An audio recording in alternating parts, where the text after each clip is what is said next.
झुल्लर येथे हरिनामाच्या गजरात मिरवणूक काढून काकडा आरती व 12 अभंगाच्या फेरीची सांगता।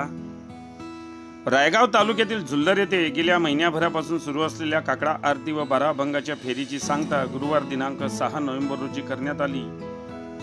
या समाप्तीनिमित्त बुधवारला पहाटे 6 वाजता झुल्लर गावातून पालखी सोहळा पार पडला। यावेळी झुल्लर गावातील ग्रामस्थ महिलांनी गावातील रस्त्यावर आकर्षक रांगोळी काढून रंग भरून सजावट केली होती। महिन्याभरापासून सुरू झालेला काकडा विधिवत पूजा अर्चना करून बुधवारला संपन्न झाला। पहाटे झुल्लर गावातून हरिनामाच्या गजरात गावातून मिरवणूक काढण्यात आली। ही मिरवणूक झुल्लर गावातून मार्गक्रमण करत वडकी येथे पोहोचली। त्यानंतर श्री संत गजानन महाराज मंदिरात या काकडा आरतीची सांगता करण्यात आली। तसेच गुरुवार दिनांक 6 नोव्हेंबर रोजी दुपारी 3 वाजता गावातील बजरंगबली देवस्थान येथून टाळ मृदुंगाच्या गजरात संपूर्ण गावातून 12 अभंगाची फेरी काढण्यात आली। नंतर या फेरीचा बजरंगबली मंदिरात समारोप करण्यात आला। यावेळी झुल्लर ग्रामस्थ लहानग्यांनी आकर्षक वेशभूषा परिधान केली होती। नंतर काल्याचे कीर्तन करून व महाप्रसादाने या कार्यक्रमाची सांगता करण्यात आली।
बातम्यांशी अपडेट राहण्याकरिता आजच आमच्या चॅनलला सबस्क्राइब करा आणि बेल आयकॉनवर क्लिक करा।